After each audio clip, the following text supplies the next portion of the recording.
What is going on, ladies and gentlemen? My name is Tristan. Most of you know me as Days. Welcome back to another episode of the Ambition Podcast. And today, I got a really special guest here on the podcast for you guys. We got my man Dominick. Say what's up, man. Hey, what's up, guys? My name is Dominick, also known as Cap Crew. I am one of the co-owners of the organization WolfBlood Esports.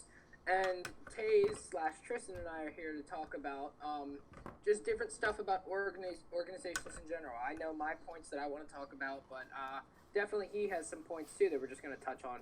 It just broader your, I don't know what the word is. Yeah. Knowledge, I would say. Broaden your knowledge on organizations, like how we think, how things run, etc. And I think it's especially good to kind of do that, given like a lot of uncertainty with esports and how things have gone, because it seems like a lot of, especially after the FaZe Clan situation, it's been a lot of no longer in the best interest for an organization, or what is my org actually doing for me, versus where we, there's a complete like 9 different aspects to it on our end that most people don't recognize. Yeah. So I'll let you start off with the points. You run this thing. Go for it. So yeah, kind of talk a little bit about how you got into esports. Maybe some of the first like challenges that you had. Whether it was starting out at like low level and working the way up, or some of the challenges even now with WolfBlood that you face. Obviously I know the other owner of WolfBlood, and she's wonderful. But she? Wait, it's 2 guy owners. It's me and 2 others. No, I'm thinking Cosmic Wolf. That's it. God damn, I'm being an idiot. It's okay. But so I tell this story all the time because I get asked it every day, pretty much. WolfBlood started out as a 2v2 Call of Duty Ghosts team, founded by Jaden and Tristan Lang, their brothers, the other 2 co-owners. Yeah. They were founded by them, and they started just having clans, and they had one of the biggest clans in Ghosts, I think. Like, it was a pretty big clan. Yeah. And they, I don't really know much about it from that point, just for the sole reason of, I joined in 2014. I joined during the Advanced Warfare season, so I don't know much about what they did during Ghosts. It's just I know they were expanding a little bit. They had like a small Twitter page and everything. It had only maybe 100, 200 followers on it. But then during Advanced Warfare, I joined as a co-owner. And what happened was we just started doing a whole bunch of 3v3 GBs. Granted, we sucked because we were 13, 14 at the time. Yeah. I think there was one time where we went on a 29 lose streak. It was bad. But actually, to this day, my Advanced Warfare record has tanked my GB rank. Yeah. We started off fairly small. Then towards Black Ops 3, we started gaining a lot of momentum. We started just gaining followers a lot, until eventually we got up to the 6K that we're at right now. But then in 2015, Jaden and Tristan and I looked at each other, and we're just we don't have the money to do this by ourselves, because we were all 15-year-olds with no jobs. Yeah. We have no way to fund this for ourselves. We need to, and then we just eventually decided to just take a step back, just stop doing it. And then I have been just competing under a whole bunch of different orgs, because I'm a Call of Duty player. I've been competing under a whole bunch of orgs for those remaining 3-4 years. And then I gave Jaden a call, because he's one of my best friends in real life, too. Yeah. I gave him a call, and I was just like, let's do this. Why don't we bring this back? And he's just like, are you sure? I'm like, yeah, we all have the knowledge. We all have the money. I think we can do this. So then we're just like, okay. So we eventually got a new logo, because our logo was like a high school mascot. Yeah. We got a new logo. We got a brand new rebrand. We just got a new apparel line. We all started just going from there. And now we have a website. We have an official email account. Yeah. Our team, our Call of Duty team, just won Helix. We're on fire. So there's still definitely a lot of challenges. Our followers are kind of plateauing right now. We haven't gone below 75 or above 87 in the past 2 weeks. But Yeah, we're trying. Yeah, I definitely noticed that plateauing like happening with us, where it was like steadily like we had like 4,400 followers back in the spring, and then like occasionally it would dip like a couple followers every day, and you know, like I would chalk it up to, okay, either Twitter's just doing this, or it's like I'm not tweeting because I'm like I don't have anything to tweet on the org account. I'm like Mm-hmm. like I won't be like those other orgs that will constantly spam you with, you know, like sponsor Oh yeah, stuff. no, that is so annoying when you send like one thing I cannot stand is Yeah. when organizations send good morning tweets every morning. I'm like, I mean, you're really gonna. I'll do that, but that's because I feel like the culture with Awaken is we're a family. We want to be like That out makes there sense. and help and you know kind of welcome you guys into a new day, whether or not it's good, bad, or Yeah. whatever the heck. I'm just saying, like, if you see like an org that has like maybe like 200 followers, they don't even compete in anything. They start doing like Yeah. 5 good morning texts like that. That's a little excessive. No, like I'll do like one solid like good morning or good afternoon tweet, and then I'll start getting into the like hyping and sponsor and you know other type of stuff that we have going on throughout the day. So it's not just like, oh hey, by the way, we're spamming you with 5 random tweets for no reason. Mm-hmm. So going into obviously the landscape of esports that there is now, and I know you and I are both in the networking chat, and we've also kind of had a lot of conversations about uh, funding Oh and my content yes. and like sponsorships, like.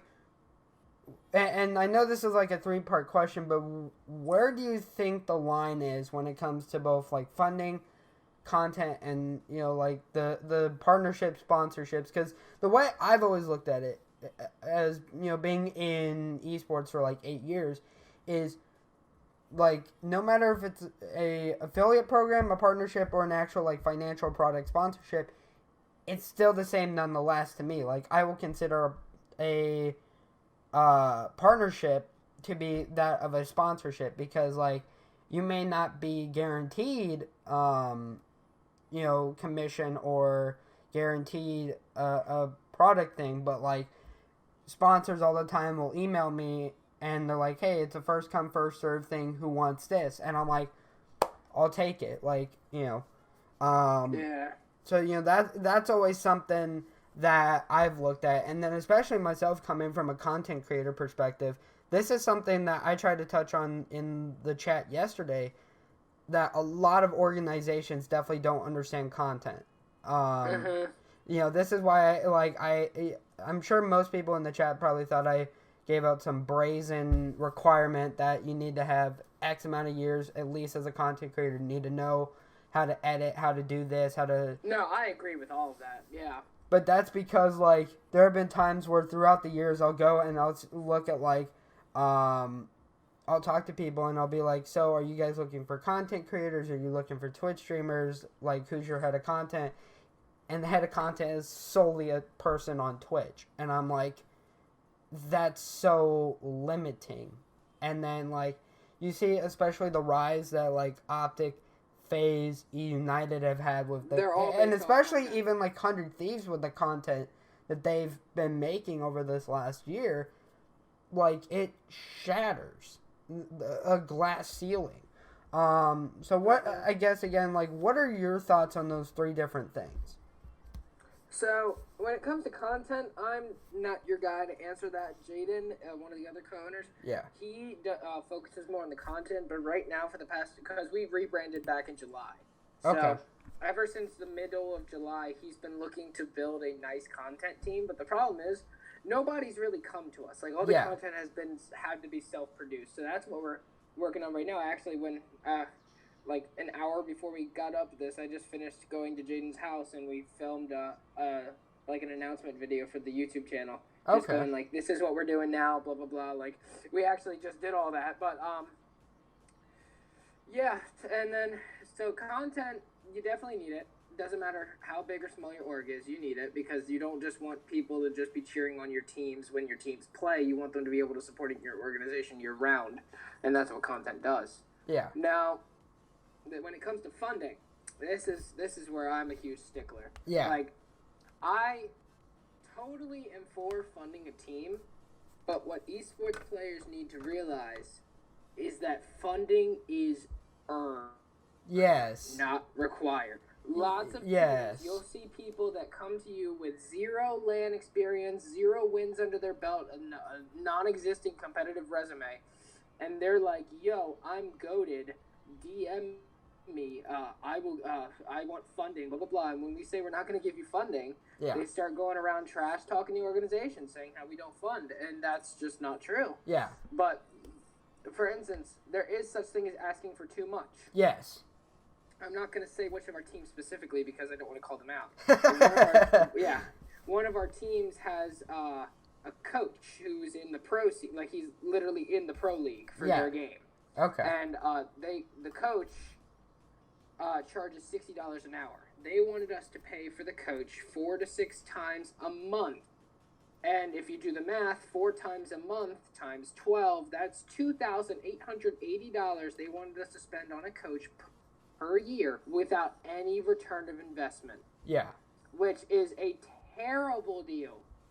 Like, you essentially just want me to give you almost $3,000 so you can get better at a game that, in all honesty, you can practice yourself. Like, I get he's from the pro league and everything, but I've never been coached once. And granted, I've never been to an online a live event, but I've won countless online tourneys and everything. Like, I truly don't think you need a professional coach unless you can compete in the pro league. Yeah. So we told that team straight up, we're just like, we're not funding your coach. Yeah. And then they started getting a little hissy fit about it. And they were just like, well, all these pro teams have coaches and everything. Well, I'm just like, that's because they're multi-million-dollar Exactly. Like, $2,000 a month to them means nothing. $2,000 to us, that's a house payment. Like, literally, I have so much outside of this. I have a full-time job. Yeah. And on top of that, I have a girlfriend and schooling. Yes. And, there's so much more stuff I need to be spending my time and money on. Like, granted, this is, like, my second job. Like, I love it. But at the same time, some of these players don't realize that we have lives outside of this that we have to pay for. We can't just bring up $3,000 every year for you to get a coach. Yes. Like, so we reached a new deal with them, and so now we're going to be getting a lot more return of investment. Yeah. So that's good. So teams don't realize it's all about return of investment. Like, the organizations, 90% of how all organizations shut down is because they run out of money because their players are asking too much from them. Yeah. Now, I know I keep going on a long-ass rant, but here we go. When it comes to asking too much as well, if you want the honest truth, no team on the face of this earth, unless you are a professional team, should get team pass, lodging, and flight funding. Yes. Absolutely not. You need to... I think at this level, if you're just competing at local events...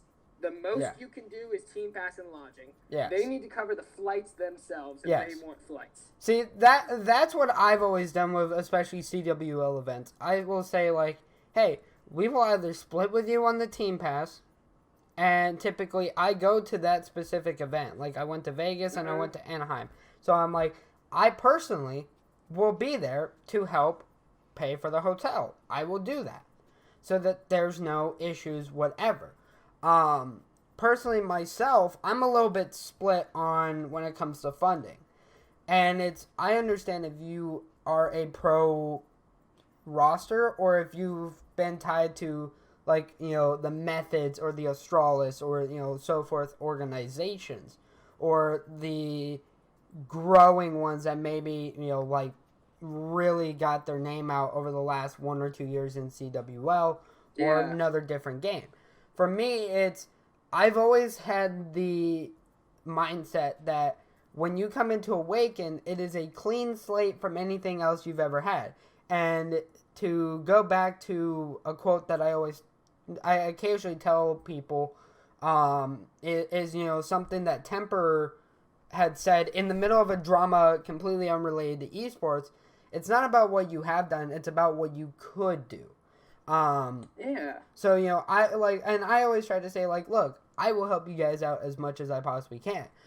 The only time where I absolutely could not ever do a deal was with a Brazilian CSGO team. I would have loved to pick them up. Believe me, I would have loved to. But they were asking for thousands of dollars in salary. And I said, I'm not going to give you guys a salary right off the bat. Or no, sorry, they wanted a team house. And I said, I'm not going to give you guys a team house. And then they were like, well, what about a salary? And I said, a salary would cost as much as a team house. What makes you think I'm gonna give you a salary if I wouldn't give you a team house? Are you? Well, here's my question: did they have a professional resume? Do they have any sort of pro accolades at all in their resume? I believe I would have to go back and look at the conversations because it was late last year or so. So I would definitely have to go look back at those. But I mean, a lot of the times, I've gotten connections with people in the Brazilian Counter-Strike scene, or players over there and so forth, or in the European regions. So it's not doubtable that they did have some placements, but even to me, you could freaking win COD Champs or Overwatch League Season 2, and I'd still tell you the same thing. I think the only time where I absolutely didn't have this mindset was when Miss Harvey and her squad made it into, I think, MDL or main or MDL by themselves, and I went and I sent an offer, yeah, asking what would you guys be looking for, and obviously you guys are all pro female Counter-Strike players, but also what can you guys provide in return? And that's the other thing. I think a lot of not organization, but I think players need to understand, what can I give to the organization? You're going to give me thousands of dollars. What can you do, or what can I do for you? Yeah, no one ever realizes that. It's just something that's completely annoying. Because now what I look for when picking up a roster is, one, can you compete? Sure. Are you willing to buy into the culture of Awaken that I have helped build as the founder and the owner over the last 6 years? Are you willing to represent the sponsors and and merchandise that we make? Are you willing to get further in content, not just your YouTube and your Twitch streams, but are you willing to make content exclusive to the sponsors? Are you willing to do this? Are you willing to do that? Are you willing to go out of your way and do an interview for a documentary series? Are you willing to go out of your way, if I bring something to an event, will you unbox it? Right? That was something for me that I, as a content creator, I also care about, because it's the same thing of building a storyline, and also showing the culture of the organization. Vegas, when I went there with our Call of Duty team, I absolutely loved the time. It was great. Never had any issues.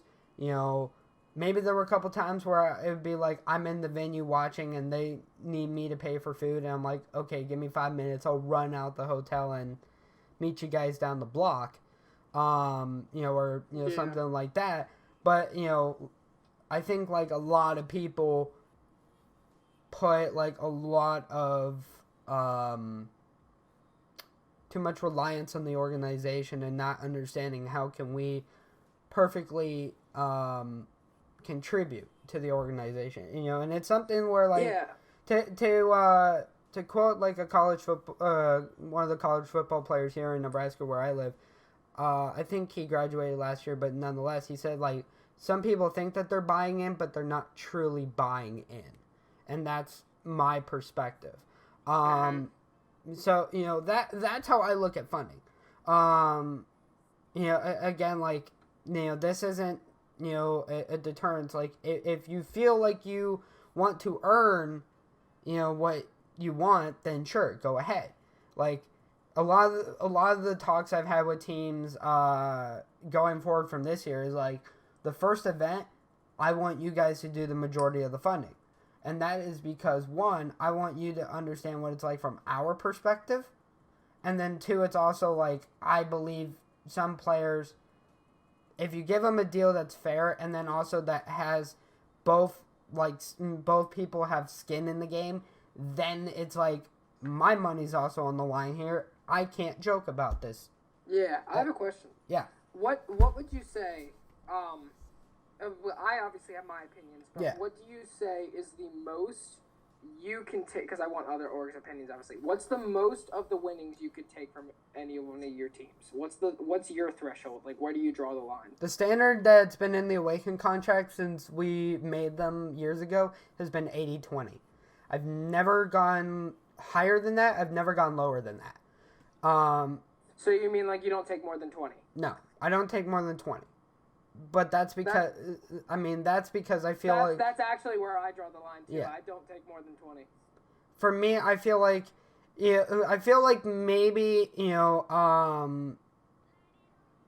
I feel like maybe if it's a team that you have confidence in but not as much, and they don't care necessarily, and they're willing to do that. I mean, it comes down to morality, and I would get opinions from people inside of esports as to that, where it's like the players don't care. But personally, myself, I set it at 80-20, no matter the roster, streamer, anything. Like if a streamer is in a tournament, I tell them, like, one, you keep 100% of your streaming revenue. You just give us 20% of whatever you win. And I'm like, that's fair. Yeah. So, at the end of the day, like, that's where I draw the line. It's like 80-20, not 0.01% more or less. Unless, like, freaking... And that makes sense, because we're all in this to make money. But at the same time... Well, for me, I'm not in this to make money. Back then, maybe I was. For me, what I'm in esports to do at this point is because you care. Is because I care. Because I love this community, I love this industry, I love what I'm doing. Like, I said this a very long time ago, and especially with making videos. If I cared about making money, like, I would have been out of the scene a very long time ago, right? Oh, yeah. Like, when the Logan Paul stuff happened, if I cared about money, I would have stopped making videos. I'm still making videos to this day. Maybe not getting as many views as I used to a year or two ago, but still, I'm here making videos, and you can believe that.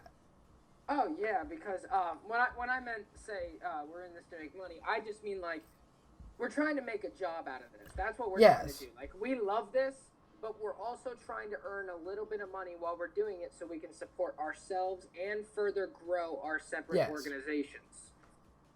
Yeah, that's what I meant by that. Like, I'm not just saying this is a cash grab. No. Yeah. No, this ain't no Denial Esports type thing. Oh my god, don't even get me started on them. They pretty much, Denial Esports gave anyone with a wolf as their mascot a bad name. Now, this is something I do want to touch on, because we had this conversation about branding yesterday as well in the chat. Yeah. Do you think mascot logos still should exist in esports? And, like, depending on the organization, depending on the context, like, I know someone brought up that mascot logos are essentially dead, and my response was, look at Virtus Pro. They still have a wolf as their, or not a wolf, a polar bear as their mascot. I'm like, they've had that since, like, whenever they started the organization. I'm like, technically, Immortals has a mascot logo within its logo, whatever. And Aspire looks like a Pokeball. I guess. No, but I understand what you're saying here. But, like, what is your perspective? Do you think, like, depending on the aspects around that certain, like, logo, that brand, that culture, do you think mascot logos are still warranted to be in esports? I personally think it doesn't matter. Okay. I think no matter what logo you have, as long as you have a great organization behind it, yes, and a very caring and professional in all capital words, yes, community, it doesn't matter what logo you have. Like, we could change WolfBlood's logo to like a cat, for crying out loud. yeah, But also, like, I also think it needs to match with your name. Like, obviously, we're WolfBlood. If we don't have a wolf as our logo, what the hell are we gonna do? yeah. Like, it's like, I definitely think it depends on your organization name. Yeah. But then again, also, I personally think it doesn't matter. You can have any logo you want. Like, at the end of the day, whatever. As long as it's not like controversial or yeah. like demeaning to a certain like group or something in esports. No, like Nazi flags, none of that. No. Yeah. I mean, I see those on like Xbox emblems all the time, and I'm like, why, people? I'm like, why? Yeah. But that's besides the point. So, obviously, with franchising around the corner, for Call of Duty, and obviously it's been around in Overwatch and so forth. What do you think is going to happen this year, specifically for Call of Duty? Because I feel like we're already starting to see a trickle effect. Or not even like a trickle, but literally like a grab at the market that esports has and that Activision has on Call of Duty. Because so I feel like, sorry to cut you off. No, you're good. I personally feel like it comes down to being able to, if you are located in a franchise city, you need to reach out to that franchise and get permission. The thing is, though, like, oh, sorry if you can hear my dog. No, you're good. You're stupid. Good. But what do you call it? I cannot say too much, especially over the public. Yeah. Like, since we're recording this, obviously. But there is a potential secret project that we're working on here at WolfBlood. Yeah. And if that secret project pulls through, it is not near any franchise locations for Call of Duty, which means there would not be any legal trouble. It's not even in the same state as any of the franchises. So the thing is, if you were in the same state or the same city as one of those franchises, I definitely think you need to reach out to those franchises, because that's what happened in the Toronto COD, I believe. Yeah, that's what I was about to touch on, because I was like, I didn't know if it was, like, Activision. I don't know the full story, but I definitely, what I've heard from numerous people is that it was Activision telling them to stop. Yeah, because that's what I felt was. I felt it was like Activision saying, this is our property, it's our license, we own it, like... I mean, it makes sense. They have it makes sense. $25 million to have a team in that city. Yeah, it makes sense, but I feel like in some way you could say, like, hey, we'll give you a license to do this event. The only, the only circumstances are, one, you have to acknowledge that Activision Blizzard has given you the license to do so. Two, that you're not affiliated with any franchise, league or ownership of the sort. And three, that there's no conflicts of interest, no, like, scheduling issues, anything. And that it's, all being done by you and your event organizer. Whereas, like, then, like, kind of different from how Valve has, like, the ECL Pro League and then, all these other majors that they might come in and help every once in a while with production or so forth. Or, like, I definitely felt like there was something Activision had a hand in with the Toronto event being closed, and that left a sour taste in my mouth. I think just came down to a venue, I believe. I mean, if it even comes down to a venue, if it's something where Activision reached out to that venue and said, hey, we have, exclusivity over this upcoming game or this current game, and they're not part of the approved, entities to be doing so, I think that, like, immediately, like, no matter what, because what's an event venue going to do? Like, are you going to stick with the smaller, or are you going to fight a $1 billion company? Yeah. I mean, if that is the case with Activision, then so be it. If it's not, which I'm not confirming it is, I don't know. Like, I know as much as anybody else in this scene. When We it don't even know who some of the full rosters are. yeah. And I mean, like, especially Like, there's they're just being been a so lot of secretive. uncertainty with the AM scene, with how Activision's going to handle it once it goes to franchising. We saw, I definitely feel like the AM scene is still going to exist. I just yeah, feel like it won't be as big per se, because the thing is, they have just like the major city lands. Like, I don't think Game Arena is able to host any more Call of Duty events once the franchising starts. Like, because they're in Columbus, Ohio. yeah. I don't know if there's a franchise there. I forget. No, But, there's not. Yeah, so I think they're good. But like Yeah. anyone in New York City, Las Vegas, anyone or Los Angeles, anyone who wants to do some sort of event, there would probably have to go through Activision. Now with our secret project, Yeah. which I'm not dropping any hints nor confirming, nothing, blah blah blah. But Cannot confirm or deny without the Secretary's approval. yeah, but what do you call it?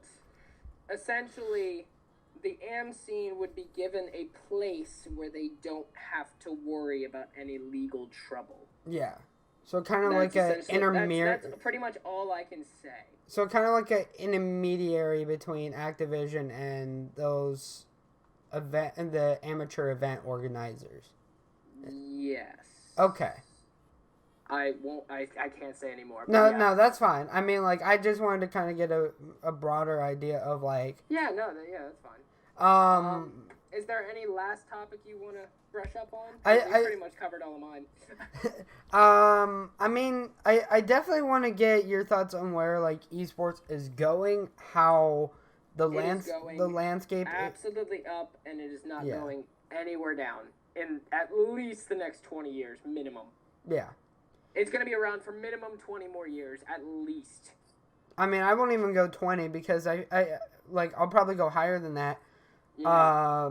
Because like you see a lot of traditional. Have you ever seen the series Video Game High School? Yeah, I've been on YouTube since 2012, like so are gonna pop up. I've seen practically everything on YouTube that has been there since day one of YouTube. Like, I generally think that something like Video Game High School is going to start popping up across the country in a couple years. I mean, I would say it's already happening with the high school esports leagues, and I tried to do this when I was in high school, where I tried to say, like, we have all these computers or, all these gaming companies here in where I live in Nebraska that are starting to pop up. Why not say, hey, donate us, like, 4 or 5 computers, let's set up in the auditorium or whatever, and on a Friday night, let's do like Friday night fights, or maybe on a Monday, you do like a something like that, but it was also what happened was like the school district was like, we don't want to make this an athletic club, blah blah blah. We want this to because the problem is if they want to make an athletic club, and I just found this out yesterday because I got off a call. Yeah. If a school wants to make something registered as a varsity sport, it needs to be registered as a varsity sport for all the schools in the county, and also would potentially need to be recognized by the state as well. So you would have to go through the entire state of Nebraska. That's something I'm working on with my company Spark, is getting people to see what esports is and then slowly hostily taking over in these small areas. Like, we have an arena here in Lincoln that it technically has been sitting empty for like 4 or 5 years and is being used only as a storage facility for Pinnacle Bank. And I'm like, what the heck? Like, you could fit like, you could put a couple thousand seats in there or something like that, or even a couple hundred seats. Get a couple teams in there from college or, these smaller amateur events.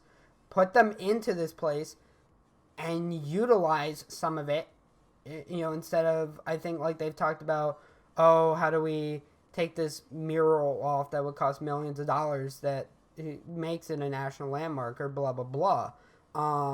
And that's always been something I've hated. Or, like, Lincoln especially has, like, a huge theater. They have a couple of like rock and concert venues around here, and I'm like, what the hell? Like, you could fit a couple like hundred or again like, a couple thousand people in here, and you could do something. That's been going on over in Omaha with the Net War events. Like, I went there last year. There were thousands of people that showed up for a charity event. And, I was like, this is awesome. Like, people brought their own computers or consoles or whatever. And I'm just like, what the heck, people? Like, why can't we do this here? The last thing one of the last things I'll touch on, though, is what do you think is going to happen with collegiate esports? Like, do you want It's actually, believe it or not, Hood College is a local college to me. Yeah. Just this morning, I finished meeting with their esports coach. Yeah. Because they might be working with us on this secret project. Okay. Now, their coach was telling me how over 44,000 schools worldwide are participating in esports programs. I don't doubt that. So, yeah, it's going absolutely everywhere. Now, the thing is, though, they're competing in mainly PC. So, like, all of the sports games and, like, Call of Duty, which are all played on the PS4, those are not being acknowledged, but they have There's some schools that are leagues. acknowledging it. Like, there are schools like that are Ashland, the majority. I don't know where they are, but they were the first to do Fortnite, and I was like, bravo, congratulations. I remember when I was going to Robert Morris, originally I had plans to go there. The talk was I wanted to get console like Call of Duty in there and some of, like Madden. Schools are scared to do Call of Duty because obviously the whole school shooting thing. But I would a completely reasonable thing. Yeah, but I would say what's the difference in that logic between like a college program doing Call of Duty and a college movie night where you're showing maybe like Friday the 13th, like. Yeah, like nudity, murder, and everything. Like, there's not, like, and especially, like, I did an article when I was in high school for, like, oral comm classes that literally talked about there's no direct link between video games and real-life violence. That study's been proven millions of times. Yeah. So, for me, the biggest thing I wanted to touch on is, like, do you think the NCAA should be in esports? Do you think that if they come into esports, that they should adapt to the culture and change their stance on amateurism? Or yeah, I'm gonna answer this because then I gotta go. Yeah, of course. This will be my last thing. But I definitely feel like it's not gonna be soon. But I feel like within the next 5 to 10 years, NCAA might recognize it as a sport because right now. The thing is, for D3 schools, I don't know if you know this, Division III schools are not allowed to provide sports scholarships. Yeah. But the thing is, if you're a D3 school, like I was meeting with they're a D3 school, and what do you call it? I was meeting with them, and he says, yeah, the soccer teams and everything can't get any scholarship money, but we can take 50% off their tuition if they want to play on the esports team. Like, it's stuff like that. Like, without being in the NCAA, they're actually able to provide scholarships to the teams for esports. Yeah. So I personally think that they don't even want to do NCAA because obviously everyone wants their scholarships. Oh, no, that's what's going on with Ohio State. They actually, before you leave, they actually, when they were working on this whole thing, and their model is very similar to something I created like 2 years ago and never shared with anybody, they actually went and created their own separate league. Yeah, isn't it like the NAC or something like that? No, that's completely separate. That's like a bunch of junior colleges and so forth and so forth. Yeah. It's something like the, I think it's like the Elite Gamers Foundation or something, or it's like Gaming Federation or something like that I'll send you. But I was like, this is bravo, because I'm like, it's a D1 power, probably one of the Power 5 schools, literally saying to the NCAA, suck it. What are you gonna do? Which I said, like, bravo for the stance you guys are taking before anything goes on, and there's some other NCAA schools like what Utah's doing, where I'm like, y'all have streaming studios and a brand new facility for esports, and I'm like, I love this. I'm like, ideas I had years ago, and I'm like, to never share them and see them coming to life. It's like it's awesome. It's like heartwarming. I've actually shown I showed UNL and I showed Ohio State's reps when I talked to them like years apart, the ideas like through notebook paper, and I was like, this is when you know like you're like ahead of the game. When 2 years or I was in my junior year of high school and I was a freshman in college when I started seeing these things happen. I'm like, that's just I gotta go. All right, well, I'm sorry. Thanks for having me. Yeah. And if you want to do these more in the future, I'm so down for it. I just gotta go right now because I got another meeting I gotta go to. Yeah, definitely, man. Business is business. Yep. All right. I'll see you. Thank you. Yep. See you, man. And for anyone who wants to watch the podcast on YouTube or listen to it on Spotify, SoundCloud, working on that at the current moment. Again, I want to say thank you to Dominick for tuning in. Obviously, he had to kind of go. But with that being said, guys, my name is Tristan. Most of you know me as Taze. Thank you for tuning in to another episode of the Ambition Podcast, and we'll see you next time.